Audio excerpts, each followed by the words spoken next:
From Hollywood, welcome to Starlight Mystery Theater and another episode in the series, Matthew Slade, Private Investigator. We invite you to take your seat as Matthew Slade unfolds Pattern for a Frame.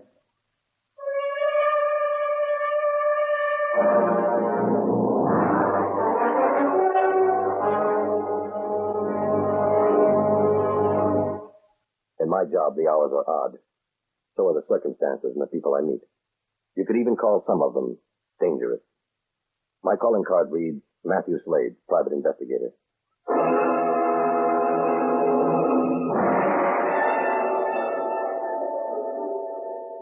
I was in my office sipping a freshly brewed cup of coffee, thinking about my car being serviced at Max's garage. I hoped he'd have it ready for me tonight. Yes, Jonesy? Max's garage called and said your car would be ready by 5. And Max, there's a Mr. Denise here to see you. There are 2 gentlemen with him. Denise? He's the last person I want to see. He's insistent. Yeah, all right, send him in. Mr. Slade? Yeah, come in. But tell your 2 associates to wait outside. Wait for me. Yeah, now what's on your mind? Congressman Wakefield and your association with him. I don't discuss a client's business with outsiders. I don't consider myself an outsider. I'm well aware of the Congressman's crusading instincts and what he's attempting to do. He's made some strong accusations which have been quite embarrassing to me. After all, I do have a position to maintain in this community. Look, let's not play games, Denise. I'm well aware of your background. I'm a respected businessman. That's the image you've carefully built. But underneath that facade, there's something quite different. I've been a patient up to now. But I want you to know, and you can tell the Congressman, that if these accusations continue, I'll slap a slander suit against him and anyone else who takes his position. Look, why do you come to me? Why did you tell this to Wakefield? My attorneys have been in contact with him, but he's a very stubborn man, as well as being a foolish. I thought you might be more sensible. You want me to pull the Congressman off your back, right? Exactly. You're wasting your time. Then you intend to continue your course of action? That's right. It could prove to be a very disastrous mistake. Another threat? Maybe something stronger than just a slander suit? You're no child playing adult games, Mr. Slade. I'm sure you know what's at stake. Yeah. Enough to make me curious to know all there is to know. That's extremely distressing. I was counting on a more receptive attitude. Sorry to disappoint you. Now, if you'll excuse me. I can assure you, this is not the end. Well, as they say, see you in court. That could be a very prophetic statement, Mr. Slade.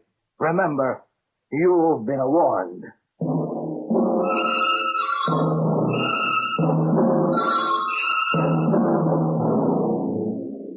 Frank Denise, the man responsible for most of the gambling, narcotics, and prostitution in the city.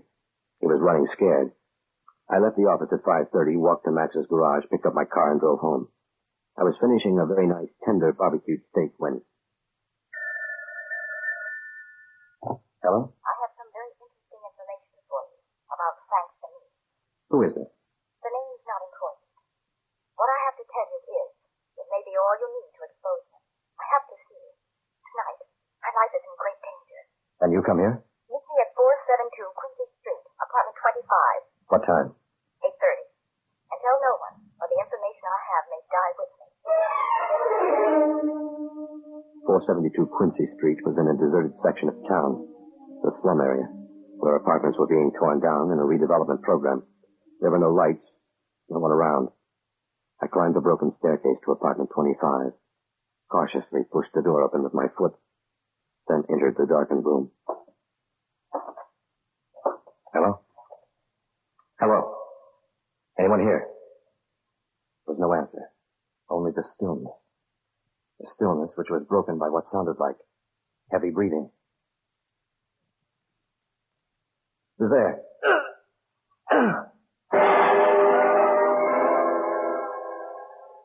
When I regained consciousness, I found myself bound tightly. It took nearly an hour before I managed to free myself.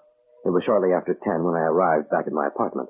I showered, changed clothes, and relaxed with a good stiff drink, and tried reasoning out what had gone before. Naturally, Frank Denise was my first candidate. It had to be one of his muscle men who worked me over, and he had evidently gotten to that mysterious caller before me.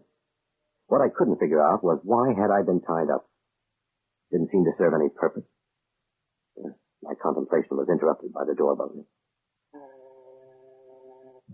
Well, if it isn't Sergeant Dinelli and the intrepid Lieutenant Flagg. I'd like a word with you, Slade. Of course. Come on in. Sit down over there.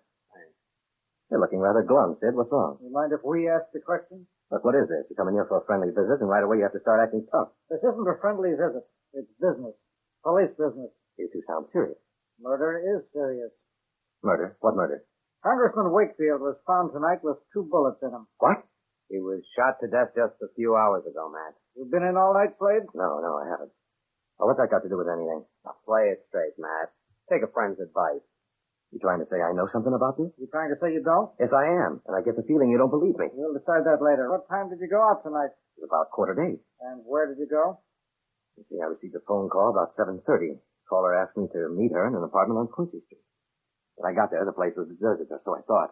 Then someone jumped me. When I came to, I was tied up. Took me about an hour to get free, and then I came back here. That was about 10:30. Take a look at this gun, Matt. Can you identify it? Yeah, the one I keep in my office. How'd you get a hold of it? We found it in Wakefield's driveway. That's the gun that was used on him. We already checked it. The only prints we found on it were yours. So you think I killed him? It looks that way. Now it's all very clear. The call, being blackjacked and tied up. I wasn't supposed to be able to account for my time tonight.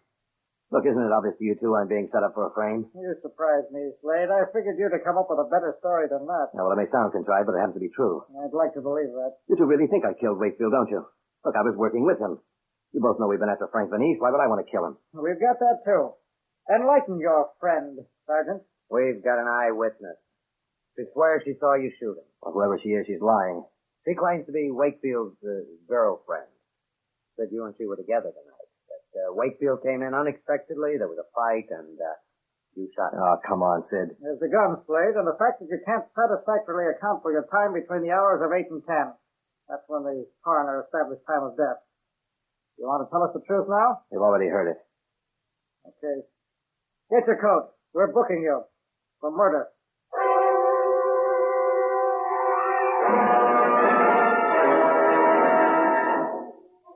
It was a short drive to police headquarters. They put me through the routine booking procedure, something I'd witnessed dozens of times but never expected to be a part of. I was taken to a cell where I waited for my attorney, Dan Brody. Matt, I can't believe you. Well, you're not the only one, Dan. Thanks for coming. Flagg has really gone overboard this time. It's not just Flagg. The evidence is rather overwhelming. Yes, and it reeks to high heaven of frame-up. Well, with the fact they've got the truth spells me out as a murderer. Then we'll have to start building the kind of case that'll blast a big hole in their facts. All right. Where do we start? At your office tomorrow morning. There might be some clue as to how they got hold of your gun. Oh, Matt, cheer up. By the time I'm finished, the DA's office will have to drop this case. Yeah. Morning, Miss Jones. Mr. Brody, I've been expecting you. Did you find anything yet? Nothing. There doesn't seem to be any indication that the office was broken into last night. Are you positive? Maybe you should look, too. I may have overlooked something. All right, let's start with this door. It's the only one leading into the hall, isn't it? Yes? Mm-hmm. It doesn't look as though this lock has been tampered with. Where did Matt keep his gun? In his desk drawer. A lock? No, but his office door is always kept locked after he leaves. I see. Were you able to talk to the night janitor? Yes. Lucas said he let a strange man out of the building just before 7. His description matched one of the men who was here with Frank Vanice. That should be a big help. Maybe. But the fact that he was seen in the building isn't enough. You have to prove he entered this office. And a lot depends on how closely we can tie Vanice into all this. How bad does it look from that? Well, what evidence the police have is fairly conclusive. Maybe it's too conclusive. What do you mean by that? Well, it's all so perfect, so clear-cut. Makes Matt look too obvious. I think Vanice tried to play too pat a hand. And may work in our favor. And what will you do? I'm not sure just yet. Have a meeting in an hour with the assistant DA, Austin Briggs. Maybe something will come out of that. The only thing I am sure of is that Matt is not going to be convicted of murder. I'm going to find some way to get the truth.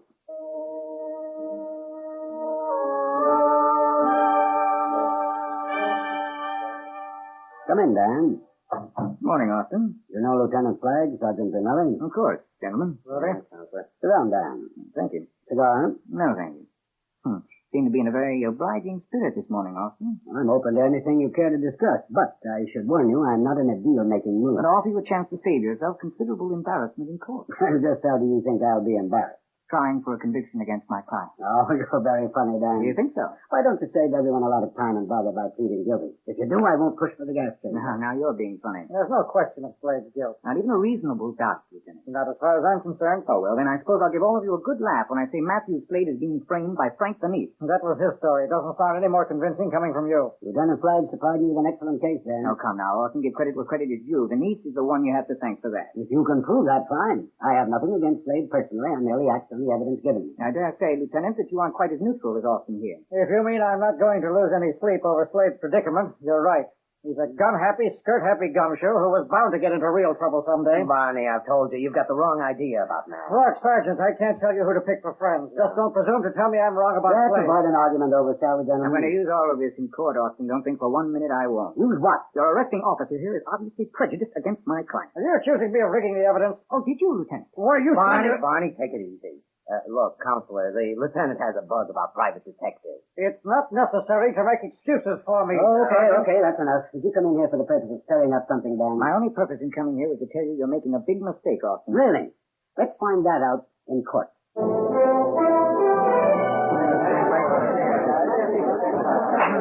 Order in the court. Proceed, Mr. Briggs. Now then, Lieutenant, tell the court what you found when you arrived at the decedent's house. He was lying by the bedroom door with 2 bullet holes in his chest. He was holding the poker from the fireplace in his right hand. Miss York, you saw the man who shot and killed Congressman Wakefield? Yes, I did. Do you see that man in this courtroom? That's him, over there. Let it be recorded that the witness indicated the defendant, Matthew Slade. Now, Miss York, tell the court what your relationship was to the decedent. We were friends. I mean more specifically. You were more than just friends, isn't that true? We were... Lovers, Miss York. Yes. Now then, on the night in question, what transpired? Mr. Slade and I were together that night at Clark's home. I see. Please go on. He came in and found us together. And what was his reaction? I'm sure he wouldn't have lost his temper if Mr. Slade hadn't baited him. What do you mean, baited? He laughed at Clark, said he wasn't capable of keeping a woman. Now, Miss York, please tell the court what happened after that.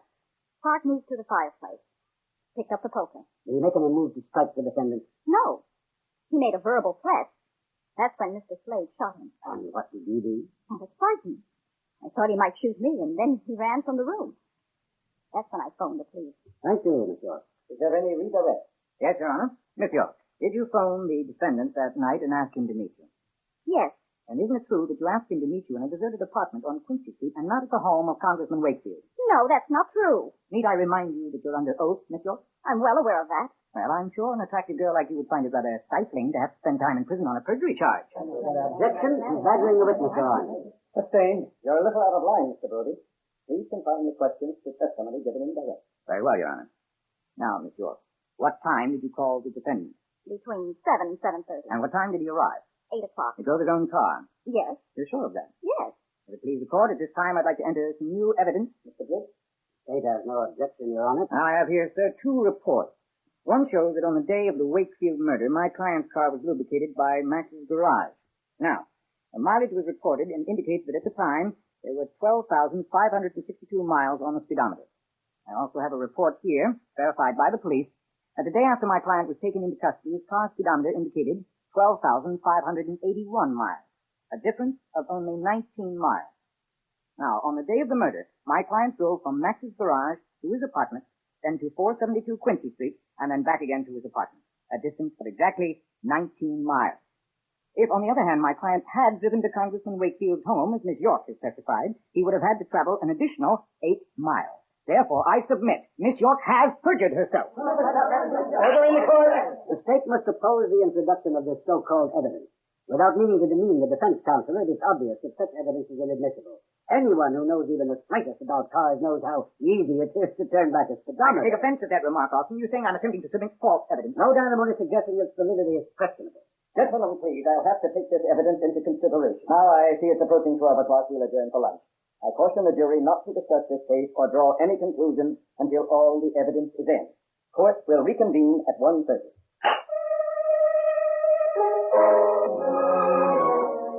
On that morning, Miss Jones, you stated that the defendant had a visitor. Yes. Actually, 3 men came in. Who were they? Mr. Frank Beneath and 2 of his associates. I don't know their names. Why did Mr. Beneath come to see Miss Slade? He knew that Mr. Slade was working with Congressman Wakefield on compiling evidence that would link him with a crime syndicate. He tried to persuade Mr. Slade to call off their investigation. Did he make any threats? Nothing overt. Mr. Slade said that he was being persecuted, and if they continued, it could prove disastrous. He didn't elaborate. I see. And then he left? Yes?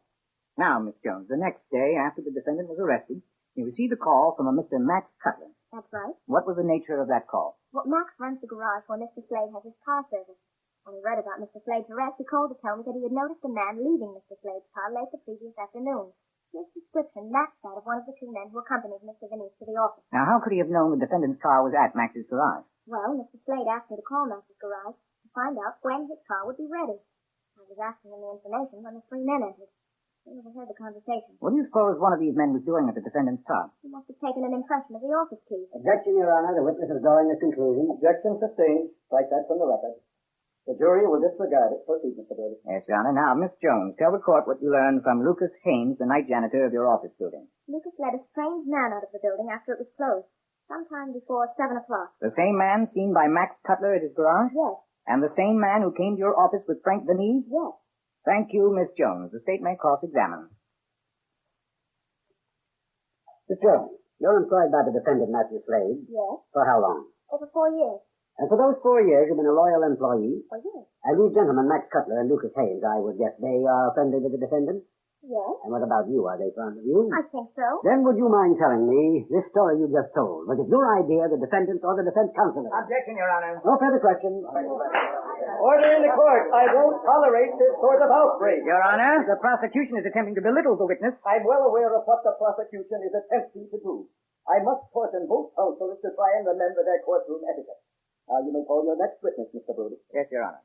I call to the stand Frank Vinicius. Everything Miss Jones said is untrue. Is it, Mr. Vinicius? Yes. Oh, it's true. I paid a call on Mr. Slade that morning, but not for the purpose you stated. I wanted to retain Mr. Slade's service. Why would a prominent man about town like yourself want to hire a private detective? Well, I do have enemies, Counselor. A man in my position will occasionally step on a few toes, however unintentional. Of late, my family and I have been plagued by anonymous phone calls threatening harm. Really? Now, why would anyone want to do that to a first-class citizen in his family? As I said, I do have enemies. As to who made the calls, well, that's the reason I wanted to hire Mr. Slade. To find out. The only reason I paid him that visit. And what about this associate of yours who was seen by Max Cutler and Lucas Haynes? I think the assistant district attorney has summed that up very neatly already. Besides, I have no associate or knowledge of anyone fitting the description he gave. Now, tell the court, are you acquainted with Rito York? No, I am not. Come now, sir, isn't he on your payroll? Of course not. You make many accusations, Mr. Brody. I trust you're ready to back them up. The witness will refrain from addressing the defense counsel in that manner. Must I sit here and allow him to... I'll handle the discipline in this courtroom, Mr. Vinicius. Now then, Mr. Brody, do you intend following this line of interrogation? No, Your Honor, I'm through with this witness. Do you care to cross-examine, Mr. Brody? No questions, Your Honor. And does this conclude your case, Mr. Brody? No, Your Honor. First, I'd like to request a 30-minute recess so I might discuss a vital point with my client. Very well. We could use a cooling-off period. Court is adjourned for 30 minutes. Sit down, Matt. Where's Jonesy off to, Dan? I saw you with her, and then she left the courtroom in a big hurry. I'm going to try something, Matt. Not strictly ethical, and it could backfire, but I think it's worth a risk. Yeah, what is it? First, take off your coat and your shirt. Do you mind explaining? Okay. But no argument. Now, here's what I propose to do. Are you ready to proceed, Mr. Brody? Yes, Your Honor. Very well. Call your witness. Will Miss Rita York please take the stand? Order in the court. I remind you, Miss York, you are still under oath. Now, Miss York, I'd like to go back to something you said in your previous testimony. You stated that you and the defendant were together that night. Is that correct? Yes. I take it this was not the first time you both were together under such circumstances. Am I correct in assuming that? We've spent many nights together. Then you had, shall we say, close relations with the defendant. I don't know what you mean. Oh, come now, Miss York. Surely we don't have to paint you a picture. How many nights have you spent with Mr. Slade? Several. Well, I can't remember exactly. Now, come now. Think, Miss York. 3, 4. I told you there were many. Then if I asked you something specific about the defendant, you'd be able to tell me now, wouldn't you? What do you mean? What I mean, Miss York, is, can you tell the court if the defendant has any outstanding scars, moles, birthmarks, or tattoos on his body? Come on, Miss York. Surely you would have noticed something like that. Well? Your Honor, will you please instruct the witness to answer my question? Miss York, you must answer. No, I noticed nothing like that. Please, the court, I would like the defendant to remove his shirt. Objection, Your Honor. Mr. Brody is attempting to turn these proceedings into some sort of fight. I'm attempting to establish the fact that this witness has perjured herself, Your Honor. I believe it to be a vital point. I'm going to allow a wide latitude here, Mr. Briggs, in the interest of justice. You may remove your shirt, Mr. Slade. As the court can plainly see, the defendant's chest is tattooed with the likeness of an eagle. Your Honor, I submit that the witness, Miss Rita York, could not possibly not have known about this if she had told the truth. What do you have to say, Miss York? I didn't want to get involved in this. You must believe that. He forced me to. Who is he, Miss York? Venice, Frank Venice. He killed Wakefield.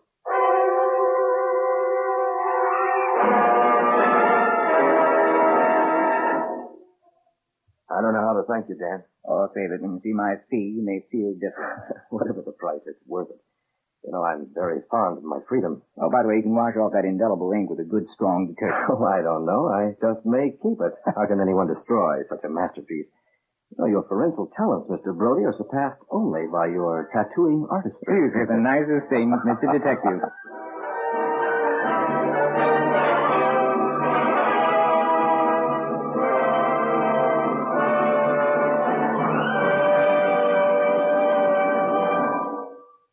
This is the United States Armed Forces Radio and Television Service.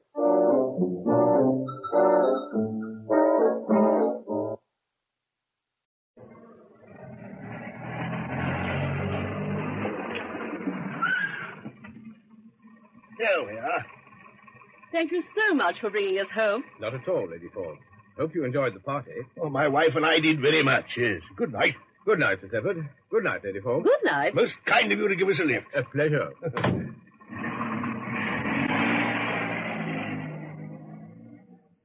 That was a very nice party. Yes. I didn't realize it was so late. It's 2:00. There's no light in Cynthia's room. No, she'll have gone to bed hours ago. Oh, I'm tired. We're getting too old for these late nights. You go up to bed. I'll bring some hot milk. Thank you, dear. A funny smell of gas. Yes, it's gas, all right. Someone must have left a gas tap on in the kitchen. I'll go and see. Don't worry, dear. By Jove, there is a strong smell. Gosh, it's overpowering. Where's the switch? What the... Cynthia! Cynthia!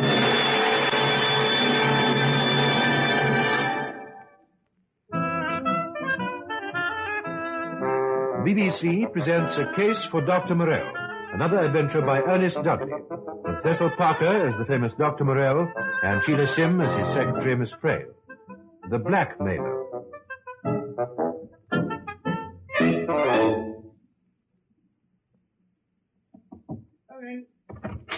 Sir Clifford Forbes, Inspector. Oh, good morning, Sir Clifford. Thank you, Sergeant. It's very good of you to see me, Inspector Hood. Do you mind if I smoke my pipe? Of course not. Now, just begin wherever you like and see if we can help you. Well, as you know, Inspector, my wife and I and our daughter live in Winchester. Our daughter, Cynthia, is barely 19. She's our only child. Well, last summer we took her to Spain. Cynthia met a Count Raymond Alvaro. They fell in love and became engaged to be married.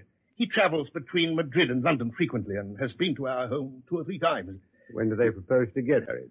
In the autumn. I understand, sir. About 2 weeks ago, Cynthia came to London to go to a rather special party with her fiancé. Since her return, she's been a completely different girl. Different, Sir Clifford? It was as if she was terrified of something. My wife and I got nowhere with her. And then a couple of nights ago, we'd been out to dinner. We came back and I found Cynthia with her head in the gas oven. I was just in time to save her. The next day, she tried to gas herself again. The doctor got her into a nursing home where she's under constant watch so that she can't do herself any harm. Of course, I realize, of course, an attempt to commit suicide is an offense. Oh, no need to worry about that, Sir Clifford. It wouldn't be our job in a case like this to aggravate the situation. We'd want to try and help. Thank you. If we can, and that's the problem. Your object in coming to Scotland Yard is to see if we can find out what's at the back of your daughter's attempts on her own life. My wife and I and the doctor have talked it over, and it's quite obvious Cynthia will never tell us what's wrong. It would appear from what you say that it's linked up with this visit to London. She was perfectly all right when she went, but she was a different person when she came back. Well, I'm afraid, Sir Clifford, I don't see what action we can take. But there must be something responsible for our daughter's state of mind. But it isn't a police matter. So far as we're concerned, she's receiving proper care and attention in the nursing home. The danger of her taking her life is diminished, and when she recovers, she'll leave the nursing home, and that'll be that. But can't you investigate what's behind it all? How could we? To start with, we should have to question your daughter, which, if she let us do so, might only succeed in aggravating her condition without achieving any results. I see. Sir Clifford, if later you would discover something which you felt we could act on, please communicate with me again.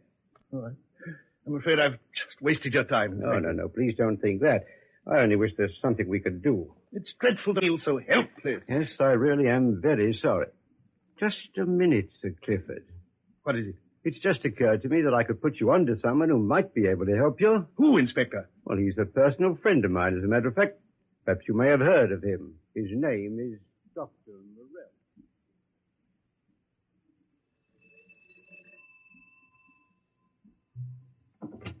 Good afternoon. Good afternoon. I'm Sir Clifford Forbes. I have an appointment with Dr. Morel. Oh, yes, Sir Clifford. Inspector Hood rang up this morning about you, didn't he? It's very good of Dr. Morel to see me at such short notice. I know. If you'll come this way, please. As Inspector Hood has pointed out to you, Sir Clifford, it would appear evident that your daughter's present condition is in some way connected with her visit to London. Well, that seems to be the case, Dr. Morel. Was she looking forward to the visit? Very much. It was the first time she'd been on her own. In fact, my wife would prefer to have gone with her. Why didn't she? After all, Cynthia's no longer a child. Besides, she'd be in the company of Raymond, her fiancé. Count Alvaro? Yes. She stayed at Christie's Hotel? Yes, they know us. We always stay there whenever we come up to London. Where is Count Alvaro now? In Madrid. He's due to return to London any day. Did he know of your daughter's illness? No. They'd been writing to each other, and she received a letter the morning of her first attempt to gas herself. Did you read that letter?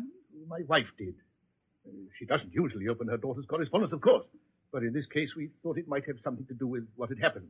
But there was nothing? No, it was the sort of letter one might expect. Very affectionate, a love letter. It's one of our worries. What is going to be Raymond's reaction to this dreadful business? Doubtless that's worrying your daughter, too. They're deeply in love with each other. He'll have to know, I suppose. Well, if he's deeply in love with her, that shouldn't affect the situation. I don't know. He's most sympathetic and understanding, but he comes from a very distinguished family. He may feel obliged to reconsider whether under these unhappy circumstances he should go through with the marriage. Did your daughter discuss her visit on her return home? Oh, hardly at all. That was what made us realize something was wrong. How long did she stay in London? She went away on the Friday and returned late Monday evening. The object of the visit was to attend this big party with Count Alvaro? That was to be on the Saturday night. Uh-huh. She was going to a theater with him as well and visiting some of his friends. He had to return to Spain on Monday morning early. That was why Cynthia came back by herself. So far as you know, she was in his company most of the time, when, of course, he would have looked after her. We're pretty sure of that. He's most kind and thoughtful.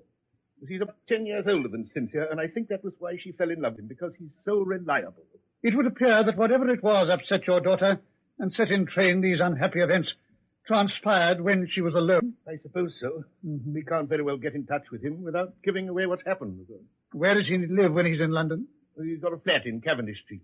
You would describe him as a man of wealth? Oh, yes. His family are very rich. He travels a lot. My secretary, Miss Frail, had better come in and take notes of everything you can remember relating to your daughter's stay in London. Very well. Any detail that you can recall may have some significance. I'll get Miss Frail now.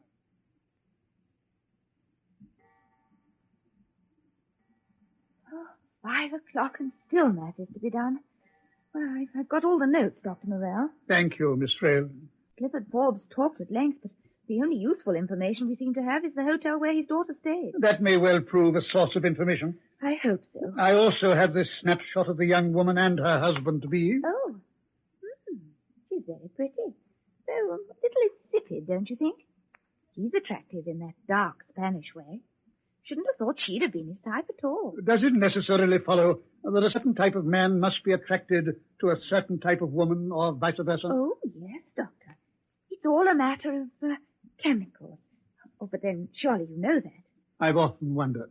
The chemicals that go to make up one individual's character and personality can have tremendous effect upon someone else's chemicals. Sometimes they act like a magnet, drawing each to each. Sometimes the reverse. They repel each other. At other times, the moment the opposite lot of chemicals meet and collide, there's a terrific explosion. Which is precisely what will happen now, Miss Frail, unless you stop your interminable chatter. Oh, I'm so sorry, Doctor. Was I going on? No, where were we? Are we going to see the daughter? It may be necessary. First, however, inquiries at the hotel where she stayed might yield some results. Some member of the staff might have noticed something amiss. Christie's Hotel. I'll ring up for you to see the manager. Do that, Miss Frail.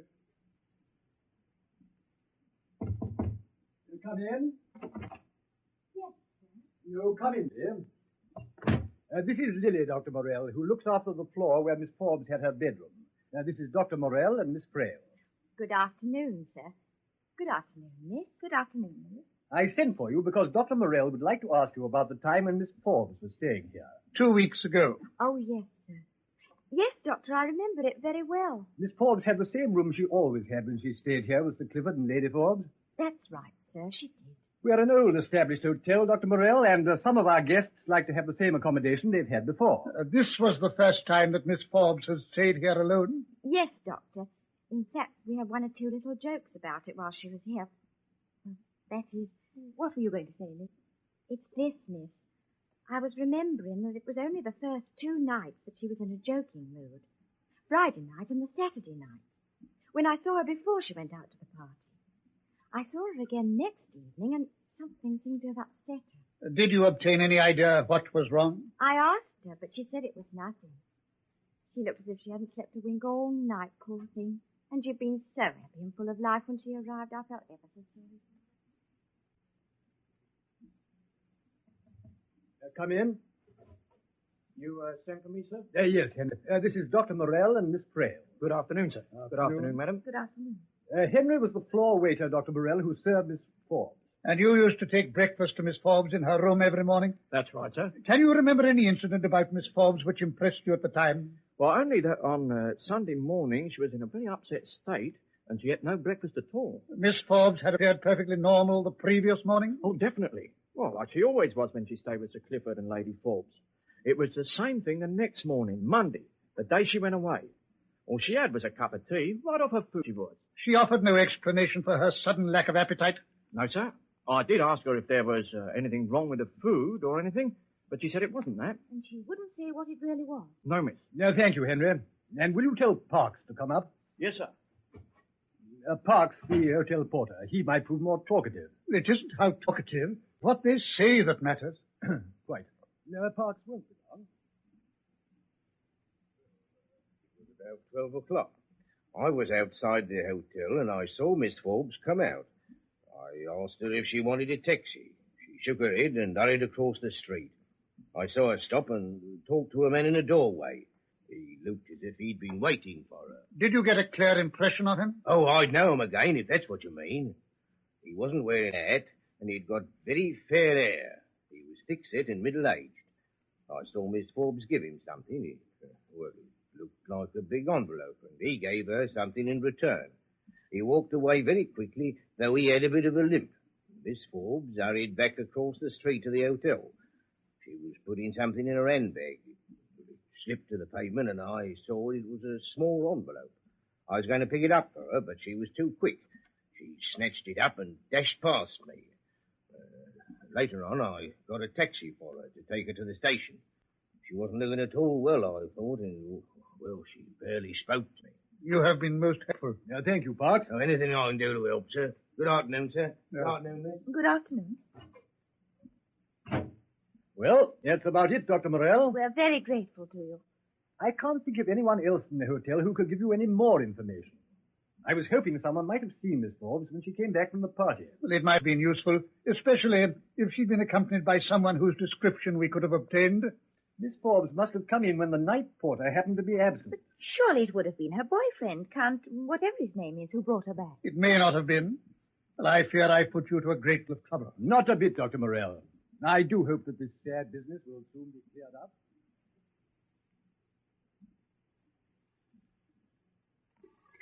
Hello? This is Dr. Morel's house? Oh, good evening, Sir Clifford. Well, the doctor's in the laboratory. Will you hold on, please?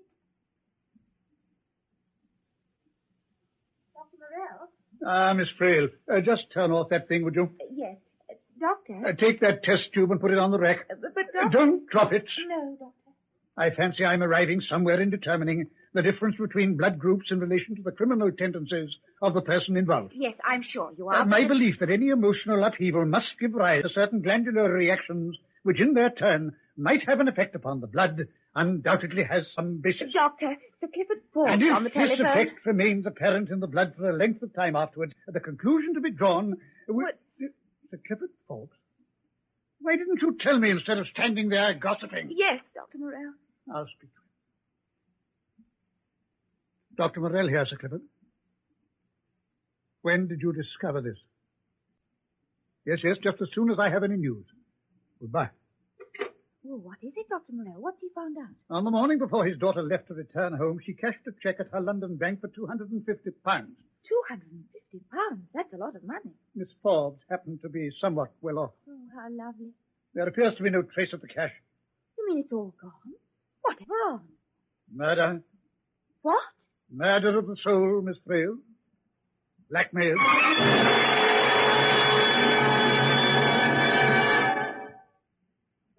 Morel, as sure as eggs. It's what I suspected from the start. You mean that was the blackmailer whom Miss Forbes met outside the hotel? The hotel porter's description fits. The fair hair, the limp, that was all I needed. That'll be criminal records on the line, if you'll excuse me. Inspector Hood here. He's identified, has he? I was pretty sure. Send the dossier up. Is it the man you think? Yes, Miss Frail. Harry Fox. The last time I got him 4 years. He can't have been out more than 6 months. Like most criminals, he continues to pursue the same nefarious trade, even though he knows that by so doing, he must inevitably encompass his own destruction. Well, that's your theory, I know, Dr. Morel. It is more than a theory, my dear Inspector. Here is demonstrable proof. Oh, that poor girl. But how could she have got caught up with someone so horrible? What is this man's mode of operation? Oh, the old stuff. Works with an accomplice. Put some story over on his victim.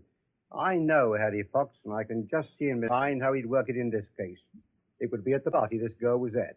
He'd be a guest there. Oh, he'd wriggle his way in, trust him. He'd size up the situation, pick the right moment. Miss Forbes? Yes? Sorry to barge in like this, but, Count Alvaro... What is it? Has anything... It's all right, Miss Forbes. Something's happened. He's been taken ill. It's nothing. Raymond, where is he? Really, it's nothing serious, but he's gone back to his flat. He's not hurt. Just a fainting attack, that's all. He sent me to ask if you could come along. Oh, yes, of course. Has he got a doctor? One's on the way. I'm a friend, by the way. I'm staying with Raymond. Let's hurry. Yes. I've got a taxi waiting.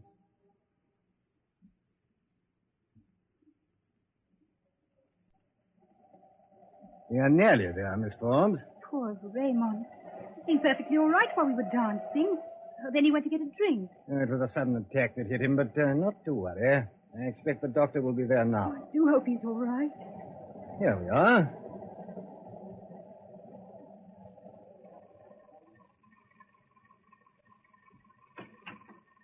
Thank you. I'll just pay the driver.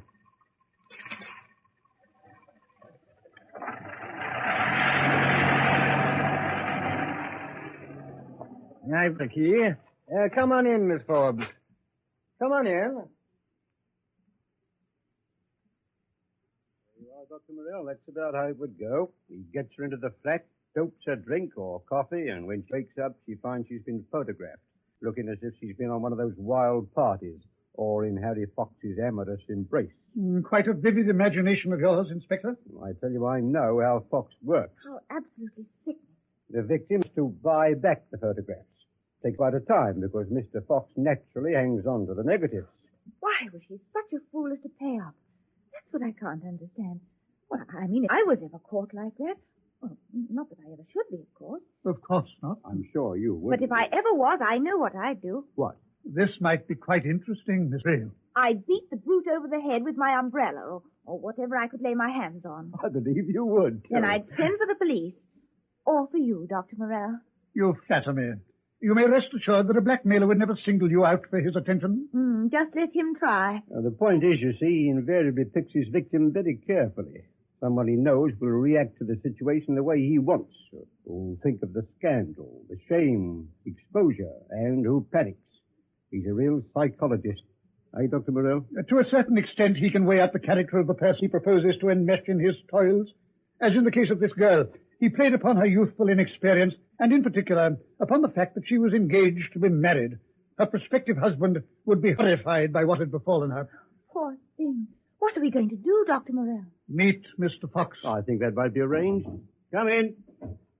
The Harry Fox dossier, Inspector. Oh, thanks. There you are, Dr. Morel. Have a glance at it. There's also some stuff on a character he's worked with in the past, with the photos. Right. Oh, by the way, Sergeant, I'd like to have a chat with dear Harry. Where's he hang out of an evening? Harry Fox, Inspector. Oh, I think I know where you can pick him up. He's at the Grey Parrot Club every evening.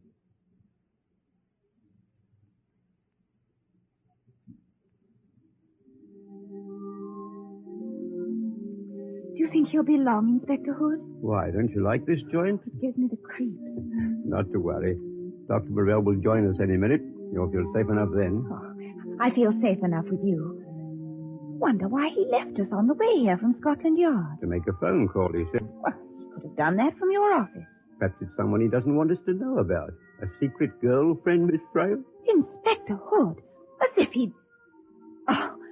Oh, you were fooling, weren't you? He's got some card up his sleeve, I shouldn't wonder. Well, what happens when this fox creature does turn up? Rather depends on what ideas Dr. Morel's got. Hello, Grey Parrot Club. Tom here. Yeah. Yeah. Yeah, I know. Yeah, I'll tell him as soon as he comes in. So.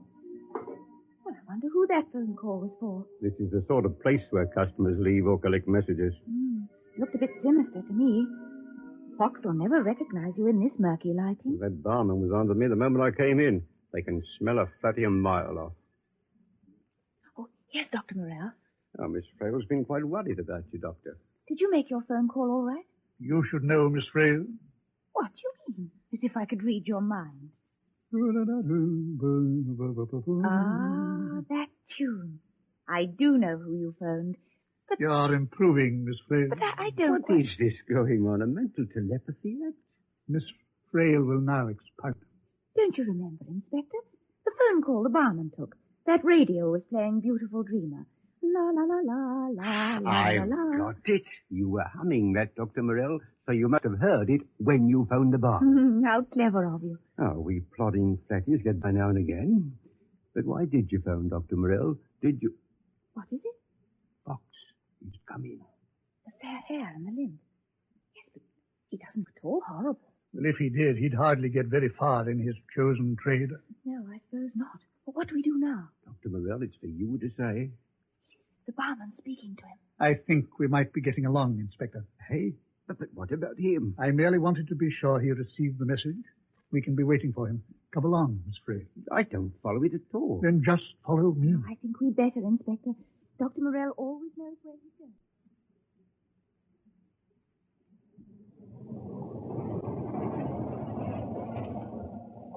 Here we are, Dr. Morel. Is this the address? My message to Fox will bring him back here. What now? If your driver will proceed a little further along, we can await Fox's arrival. All right, Sergeant.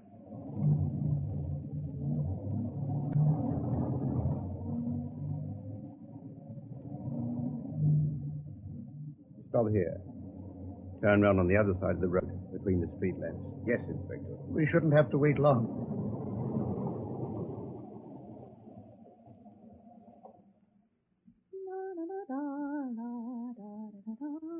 There's a taxi coming along now. Maybe him. It's slowing up outside the house. It's him, all right. He's getting out of the taxi. Let him go in. What's on the clock, driver? 3 bob, sir. All right. Ah, thank you, sir.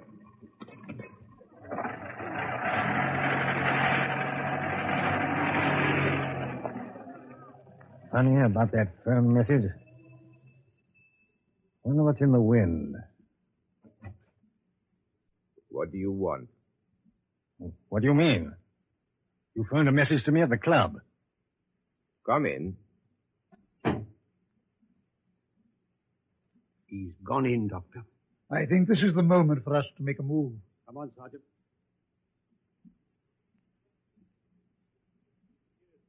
Morel, matron. Oh, how do you do, Doctor? Good morning. This is Miss Frail, my secretary. Good morning, Matron. Miss Frail. The doctor has driven down from London for a few words with my daughter. Yes, Doctor. Well, it will come this way. I'm afraid Miss Forbes hasn't had a very good night, but she's a bit more relaxed now. Miss Frail and I'll wait here. Dr. Morel, Miss Forbes. He's come to see you. So long as he doesn't ask me any questions. I can't tell him anything. Well, I'll leave you, Doctor. If you would. Miss Forbes, Yes, Doctor? I have something for you. I fancy it might interest you. What is it? You ought to show some curiosity towards it. It's cost you a considerable amount of money and might have cost you more. What do you mean? It's the negative of a photograph. Oh, you know. You've suffered an unhappy experience for which you have nothing to reproach yourself. How did you discover it? I had a conversation with a fair-haired individual who was responsible for trapping you into going to his accomplice's flat, where you expected Count Alvaro was awaiting you. Yes, that's how it's happened. Yes. He was called away suddenly during the party. Then this man arrived, and he said I was to go with him to the flat where Raymond had been taken ill. He said he was a friend of his.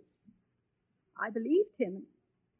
And then there was the coffee he gave me, and I don't remember anything until I woke up and found myself there.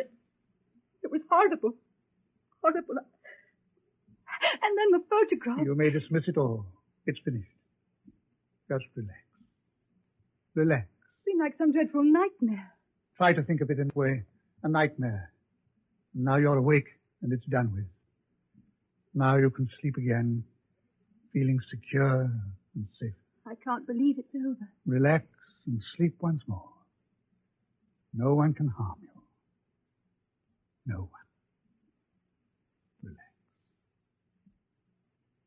Relax.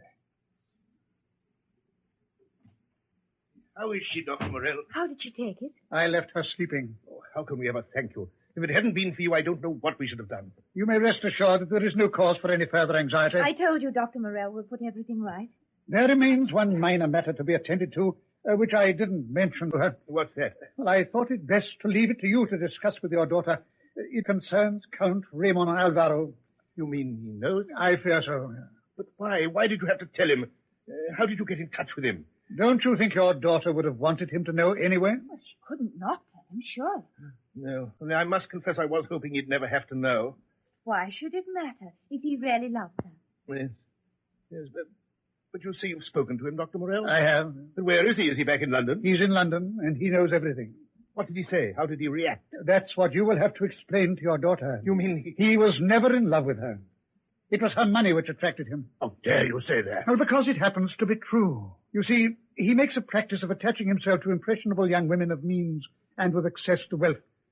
Count Raymond Alvaro, or whatever he calls himself, found such a victim in your daughter. But it can't be true. How do you know this? I had the dubious pleasure of seeing his picture in a dossier at Scotland Yard. It was the same man in the snapshot you gave me with your daughter. You never mentioned anything about that to me. Didn't I, Miss Frail? The man with her in the snapshot. Yes, I remember now. You observed he looked attractive in a dark Spanish way. And he hasn't been back to Spain at all? A discreet inquiry I made at his flat in Cavendish Street revealed that he was, in fact, there.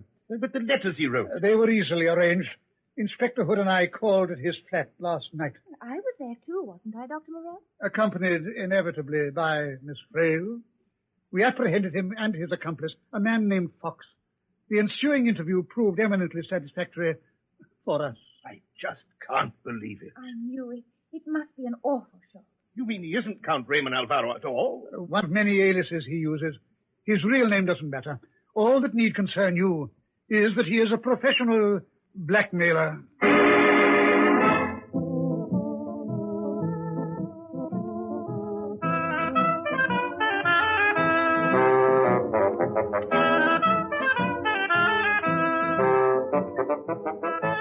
That was another adventure in a BBC series featuring Ernest Dudley's famous character, Dr. Morel, and, of course, his secretary, Miss Frail.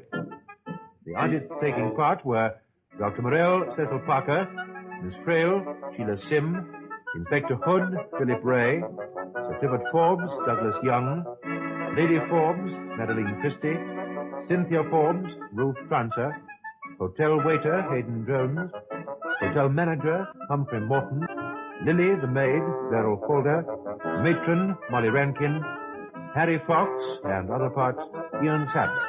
This recorded program was produced by Leslie Bridgemont.